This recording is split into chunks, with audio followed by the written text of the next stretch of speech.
If I remember correctly, it's in Isaiah. I'll look it up and I'll let you know. So Okay. he doesn't descend here the same place he ascended? He's gonna come back to this mountain. His feet will stand.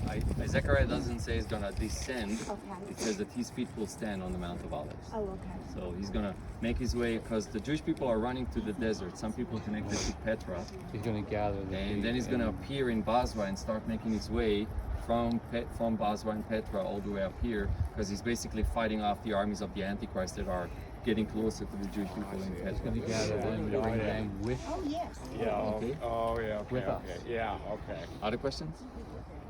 Okay, let's talk a little bit more about the smaller details that we see.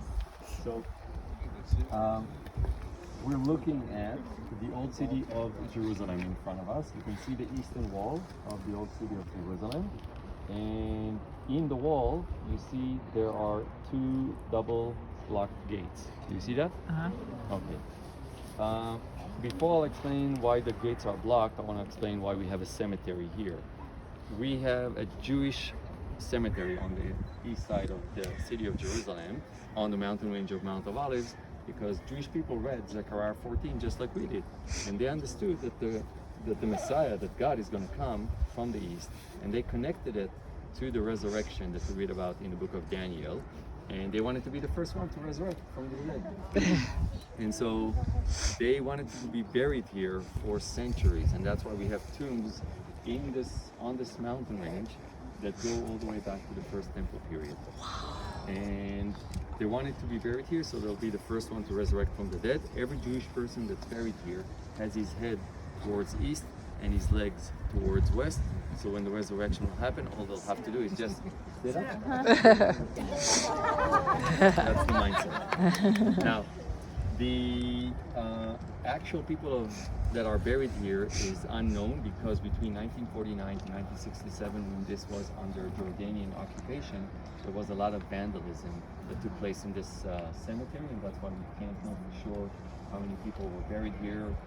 Some tombstones have been shattered and destroyed through the years, but it is the most ancient, still active Jewish cemetery in the world today. People can still be buried here. As you can see, there is still room, but because of the lack of space, it costs really a lot of money, like $40,000 just for one plot.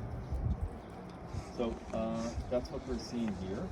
And when the Muslims understood that both Jews and Christians are waiting for the Messiah to come from the east, enter through that gate, they block the gate, and through the cemetery, a Muslim cemetery, outside the gate to defile the area, thinking that's going to stop him.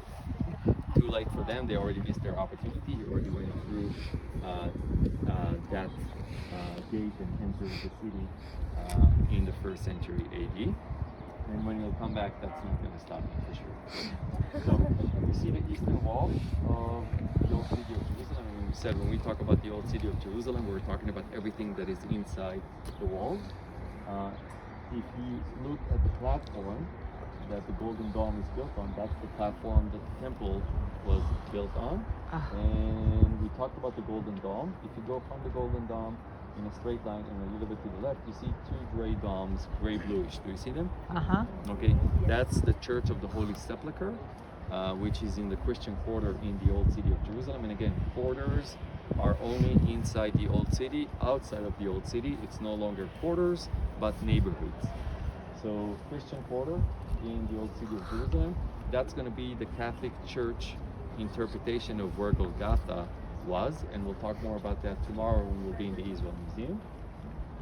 If you go back to the Golden Dome and go left, you can see on the same platform we have another gray dome on the left side of the platform. Do you see it? Yes. That is the Al-Aqsa, which means the outer mosque. It is one of, sadly today, 2 mosques already on the Temple Mount platform.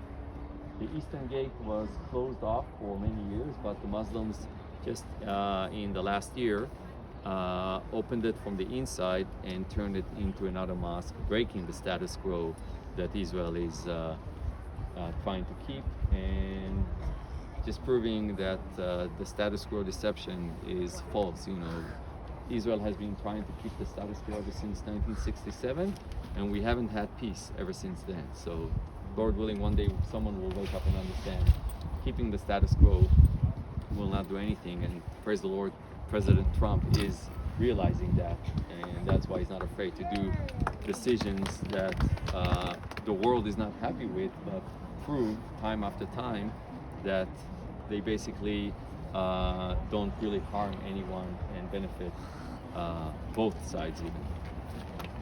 So that's the Al-Aqsa Mosque. From the Al-Aqsa Mosque, if you go up, you see there is a big white dome. That is the Khulva, which means ruined synagogue in the Jewish quarter in the old city of Jerusalem. We're going to see that from a closer look today during lunchtime when we'll be there. And if you go back to the Al-Aqsa Mosque dome and you go left and outside of the walls, you see steps over there outside.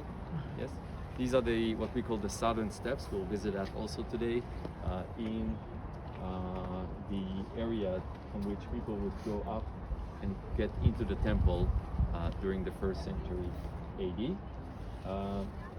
And if you go from the White Synagogue, the White Dome Synagogue, do you see it? If you go up, there's a rectangle building. Do you see it? Yes. That is the King David Hotel that we passed by yesterday. On the other side of it, the tower, the big tower, is the YMCA tower opposite from the King David Hotel on the street that we drove by. Our hotel is not far from there.